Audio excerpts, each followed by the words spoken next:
नमस्कार दोस्तों, आज के इस वीडियो में हम पढ़ेंगे चैप्टर 11 ऑफ सीपीसी। सीपीसी का चैप्टर 11 बात करता है मिसलेनियस प्रोविजंस की। मिसलेनियस प्रोविजन, आइए देखते हैं कौन कौन से प्रोविजन के बारे में बात करता है, कौन कौन से टॉपिक को डील करता है चैप्टर 11 ऑफ सीपीसी। तो जो पहला टॉपिक है सेक्शन 132 से लेकर 136 तक, 132 से लेकर 136 तक का जो टॉपिक है ये बात करता है एग्जेम्पशन से रिलेटेड। एग्जेम्पशन से रिलेटेड अरेस्ट से कोई पर्सन को सीपीसी में अरेस्ट किया जा रहा है तो उसको एग्जेम्प्ट कैसे किया जाएगा, ये बात करता है सेक्शन 132, 133, 134, 135, 136। 132 में है कि वुमेन को अगर एग्जीक्यूशन किया जा रहा है, एग्जीक्यूट किया जा रहा है तो उनको वुमेन को एग्जेम्प्ट किया जाएगा पर्सनल अपीयरेंस से।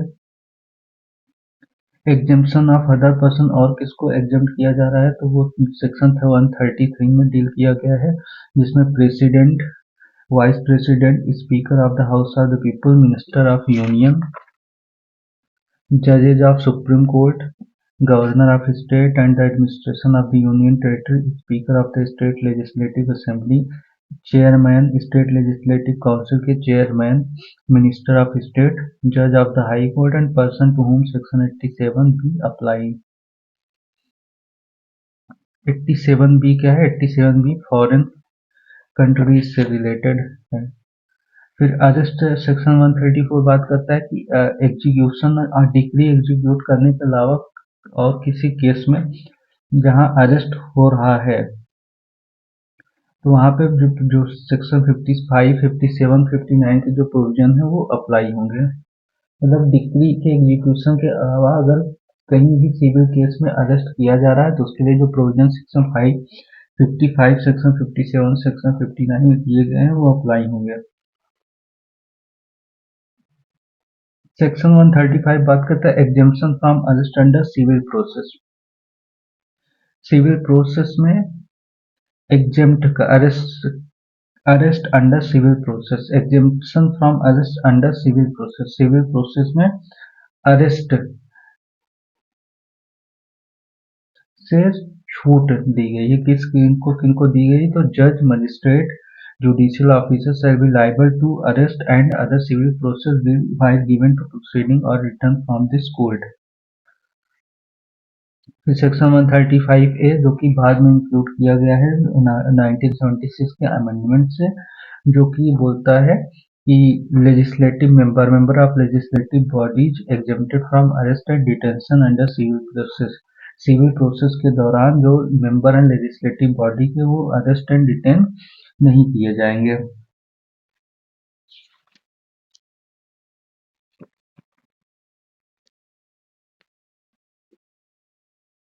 Before 40 days before and after such meeting। See 136 procedure है person to be arrested or property to be attached in outside district। Procedure है पर्सन टू बी अरेस्टेड और प्रॉपर्टी टू बी अटैच के बारे में बात करता है सेक्शन 136। 137 लैंग्वेज की बात करता है 137, 138 language of subordinate court and language of taking evidence 136, 137। फिर उसके बाद सेक्शन 139 डील करता है, सेक्शन 139 डील करता है oath, oath of affidavit, oath कैसे एडमिनिस्टर किया जाएगा सीपीसी में। फिर 140 डील करता है assessors in cause of salvage. Assessor means ऐसे पर्सन जो कि एक्सपर्ट है डैमेज का पता लगाने की, नियुक्ति कोर्ट करती है एडमिरल्टी के केस में जहां कोई नुकसान हो जाता है तो उस नुकसान की पता करने के लिए कि इतना नुकसान हुआ, इसके लिए जो एसेसर होता है वो एसेस करता है डैमेज। तो उसके लिए सेक्शन 140 है। सेक्शन 141 मिसलेनियस प्रोसीडिंग जो कि ये बात करता है कि कोई भी और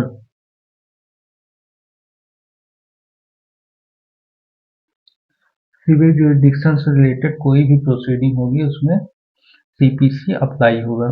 सेक्शन 142 ऑर्डर एंड नोटिस के बारे में बात करता है। 143 पोस्टेज स्टैम्प की ड्यूटी, स्टैम्प के बारे में बात करता है। 143 deals with restitution. Restitution means अगर मान लीजिए कोई जजमेंट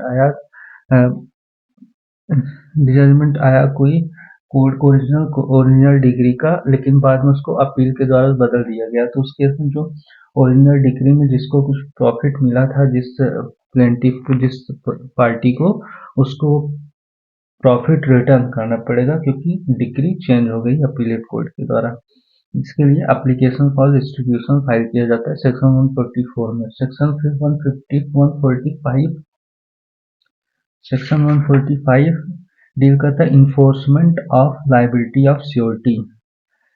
श्योरिटी की लाइबिलिटी को इन्फोर्स कैसे कराया जाएगा, 146 145 फिर 146 डील करता है। 146 deals with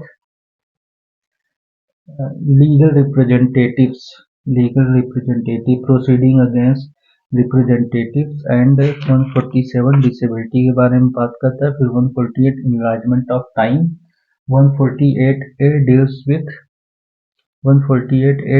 with caveat emptor, 149 deals with power to make up deficiency of court fees, 149, and 150 deals with transfer of business। Transfer of business मतलब होता है जब business of any court transfer to another court. अगर किसी court के business को किसी court के जो काम है उसको किसी और कोर्ट को दे दिया जाता है, तो उस कोर्ट के पास वो सारे पावर होंगे जो कि पहले वाला कोर्ट परफॉर्म कर सकता था। 150 में कहा गया। 151 इनहेरेंट पावर की बात करता है 151। फिर 152 अमेंडमेंट से डील करता है, अमेंडमेंट ऑफ जजमेंट, डिक्री और order. Amendment of judgment, decree और order 152। 153 general power to amend. General power to amend section 153 में है, general power to amend. 153A power to amend decree or order where appeal is summarily dismissed. Place of trial to be deemed to be open court. Place of trial to be deemed to be open court. Continuance of the order under repealed enactment. Section 159 reference of the code of CPC and other repealed enactment.